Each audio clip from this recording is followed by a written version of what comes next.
Hello, this is Math 200, Section 1-1. This section is on problem solving. So let me just start with an excerpt from Common Core Mathematics website. I'm just going to read it to you in case it's too small here. Research studies of mathematical education in high-performing countries have concluded that mathematics education in the United States must become substantially more focused and coherent in order to improve mathematics achievement in this country. The Common Core concentrates on a clear set of math skills and concepts. These skills are designed to address the problem of a curriculum that is, quote, a mile wide and an inch deep, unquote. Students will learn concepts in a more organized way, both during the school year and across grades. The standards encourage students to solve real-world problems. Mathematical understanding and procedural skills are equally as important. A lot of people fear Common Core math, and it's really nothing to be feared. All it is explaining math at a more fundamental level instead of just procedural. A lot of people were taught procedural mathematics. Here's how you do it. Why do I do this? Don't ask why, just do it. So this is going to explain a little more why. Most of the time, the why for this level of mathematics is going to be place value. So it's not like it's a really complicated thing as to why. But that's what Common Core addresses. And it really plays off of how kids think. So adults that are looking at some of the problems will be like, gosh, that's really hard. Well, you know what? Maybe it is hard for you. Maybe it is hard for some kids, but it's a way of doing things in a variety of ways in order to best reach all kids and to address all different learning styles. So just because one doesn't work for you doesn't mean it's not a viable and valuable method. Okay, so, I'm going to address this kind of stuff as we go through the course. So, problem solving. This is from your book, and it's George Polya's 4 Steps to Problem Solving. The basic 4 steps are to understand the problem, devise a plan, carry out the plan, look back. All these little sub-things are just ways of doing that. Understand the problem. Can you state it in your own words? What are you trying to find or do? What's the unknown? What information did you obtain from the problem? What's missing? Devise a plan. Here's a list of strategies. Like look for a pattern, examine related problems, determine if the same technique applies, examine a simpler or special case, make a table, make a diagram, write an equation, guess and check, work backward, identify a sub-goal, direct reasoning, indirect reasoning. Carry out the plan. And this step, this last one, this look back, this is often forgotten by people when they're doing math, especially. Things like check the results. Interpret the solution in terms of the original problem. Does it make sense? Is it reasonable? Did it answer the question that was asked? Determine whether there's another method of finding the solution. A lot of people don't want to do that one. Because once you solve it, you're like, whew, I'm done. Thank you, Lord. And you move on. You don't think, is there another way I could have done that? I'm prone to do that kind of stuff. Like especially if I did a problem and it was really complicated, I tend to stop and think there had to have been an easier way to do that. So this kind of stuff is important. This whole, does your answer make sense? Did you answer the question? So, what is considered a problem varies from person to person. Formally, a problem is just a situation in which a solution is not apparent. So here's what I'm going to do. I'm just going to use some of these strategies on different problems so you can kind of get an idea for them. So this one, I'm going to use make a table and guess and check. I'm going to combine the 2 strategies here for this one. So I'll give you a second to read the problem.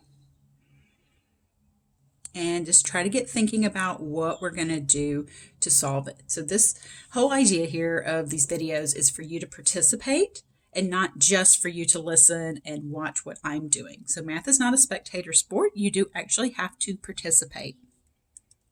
So pause the video, read through this, and go ahead and see if you can, make a table. See how you would figure this out. You don't necessarily have to make a table. If you have another way of doing it, like algebraically or something, go for it.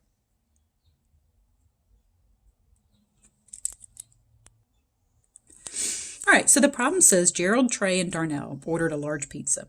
Gerald will eat 3 times as much pizza as Trey. Trey will eat twice as much pizza as Darnell. If the pizza is cut into 36 equal slices, how many slices will each person get? All right, so what do we have going on here?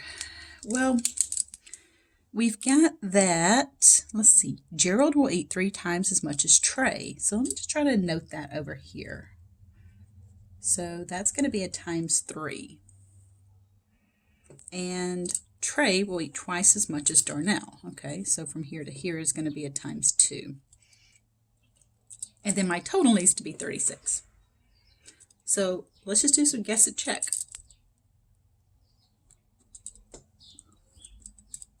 So let's suppose that Darnell eats 1 piece. How many then does that make Trey eat? Well, it's times 2. So that would make Trey eat 2 pieces. And then Gerald is 3 times as much as Trey, so that's 6 pieces. Does this add up to 36? No. That adds up to 9.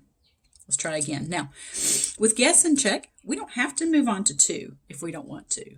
If we're like, wow, that was way off from 36. Let's just try something bigger. So let's try 3. Okay, so Trey would then eat 6, and Gerald is 6 times 3, which is 18. All right, what does that add up to be? So it's 21, 27. All right, so we're closer to 36. All right, well, I'll tell you what, 1 to 3 did well. Let's go to 5. So Trey would be 5 times 2. Gerald would be Trey times 3. Uh-oh, that's 45. That's too big. So this one was too small. This one was too small. And this one's too big. So 3 was too small, 5's too big. Let's hope that 4 is, Goldilocks and just right. So Trey will be Darnell times 2. Trey times 3 is going to be Gerald. And let's see, 24 plus 8 is 32, plus 4 is 36. Winner, winner, chicken dinner.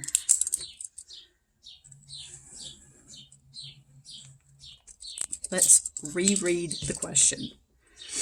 How many slices, okay, will each person get? So there's how many slices? I wanted to make sure I circled that, and I thought, uh-oh, I wonder if it just asked for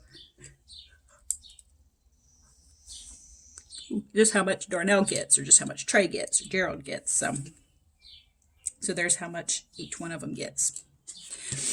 You could have set up an equation for this one.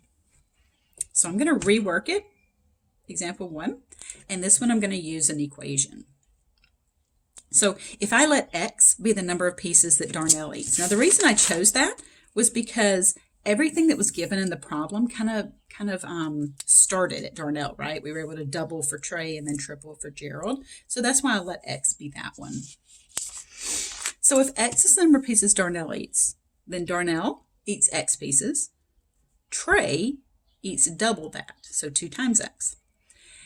Gerald was 3 times what Trey ate. Not 3 times X. He's 3 times whatever Trey ate. So 3 times 2X, which is 6X. And that totals up to 36. Now, remember when you add these like terms, no coefficient here represents a 1. So that's 1 plus 2 plus 6, which is 9. So we get 9X is 36. You divide both sides by 9 and we get 4. That means that Darnell eats 4 pieces. Trey eats 2 times 4 pieces, And Gerald eats 3 times 2 times 4, or 24 pieces. So we get the same answer either way. Okay. Scooch down here. The next technique that I'm going to show you is going to start down here and go over to here, and this is going to be working backwards. Let's just suppose that the following equation appears on the basic skills test, and it wants you to solve it. And it's x plus 2x plus 3 plus 2x equals 36. Does that look familiar? And let's say that the multiple choice answers are as follows. Okay? So basically, let's suppose that you get that equation set up and you don't know how to solve it. You know, it's anxiety or whatever, right? So you can work backwards from the answers to find which one's correct. Totally legitimate problem-solving technique. You can plug in each answer until you get the one that works. Now, what do I mean by works? I mean that each one of these values of x, I'm going to plug in for x until I get the one that's going to add up to be 36. Only one of them should work. If more than one of them work, you did something wrong, or there's something wrong with the test. All right, so you can see that I checked every single one of them. I plugged in 1 for the x's. Now, is this equal to 36? Well, you can just grab your calculator if you need, and you can do, all right, so 1 plus 2 times 1 plus 3 times 2 times 1, and that's 9. That's not 36. Then you do it again. Is that 36? No, it's not. Is this 36? Nope. Is this one? Yes. So that means that x equals 4 is your solution. So that working backwards is a completely legitimate problem-solving technique. Okay. The next one, we're going to draw a picture. And I'm terrible at drawing pictures, so bear with me. How much area is available for a circular walk if the outer part of the walk is determined by a circle of radius 40 and the inner part of the walk is determined by a circle of radius 36? The circles are concentric. That means they're nested inside each other. So I drew a picture here, right? Because to help our videos go a little faster, I go ahead and write up everything ahead of time. Because I learned pretty quickly that if I write during the videos, they become very, very long. So I drew this picture and I was like, man, look at that, 36, 40. Like, that's not to scale, but it gives you an idea. Here's what the walkway is. So it's that circular walkway right there. So this one, I'm like, I'm going to draw this more to scale, right? It looks terrible, but whatever. So I just try to make you feel better about your drawing skills by showing you my poor ones. So we have this outer circle here, and then we have this inner circle. Now, the outer circle I shaded in pink. So that whole big circle is shaded in pink. Its area is pi r squared. I was given that the outer circle is 40. The inner circle has a radius of 36. It's the whole area covered by this inside circle. So I shaded that one in blue. That also pi r squared. So if I want the circular walkway, that's just this area out here, what I'm going to have to do is take all of this pink area and remove the blue area. Okay, so I'm going to take the pink area and I'm going to remove the blue area. So, and in doing this, the pi's are going to subtract off. So we're going to get, well, no, sorry, they're not going to subtract off. I'm going to approximate them. Sorry, I didn't mean to say that. So did pi times 40 squared minus pi times 36 squared. And we get 304 pi, which is a perfectly good answer. I just chose to approximate it, so I just got about 955 square feet.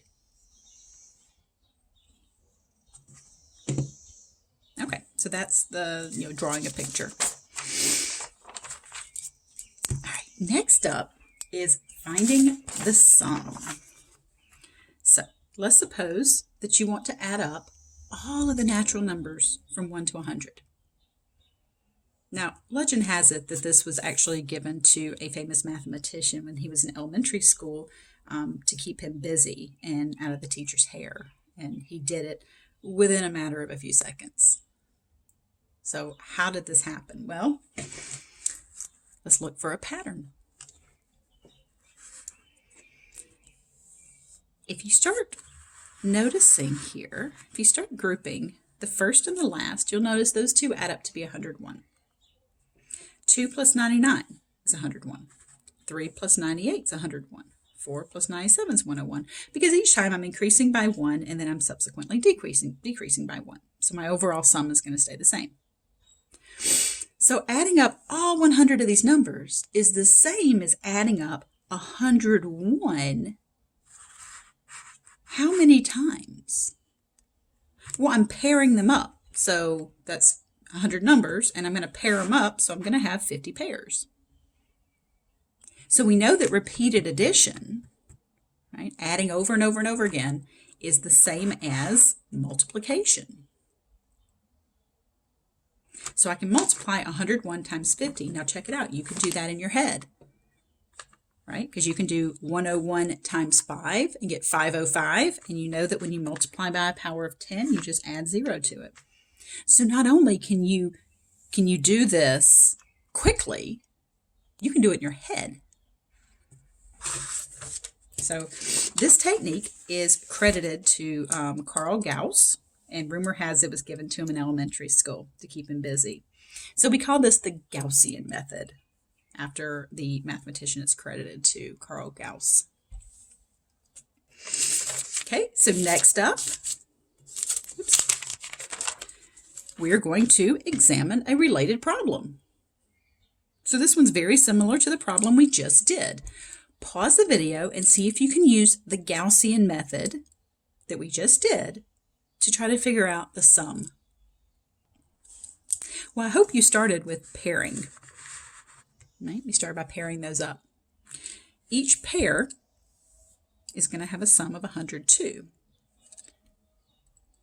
So now, how many pairs are there? Well, how many numbers are in this list? Be careful, it's not 100 because it's even numbers. So how many pairs are there? Well, here, before we did 1 to 100, it was 100 numbers. Now I'm skipping every other number. So that must mean there's only 50 numbers in this list. So how many pairs are there? Well, there's 50 numbers in the sum, so there's 25 pairs. That means the sum of 2 to 100, the evens, is going to be 102 times 25, which is 2550. Again, you can do this in your head. You could do 25 times 100 is 2500, and then 25 times 2 is 50, and add those together. So we'll talk about those kind of mental math techniques as we go along through the course. But this ends section 1.1.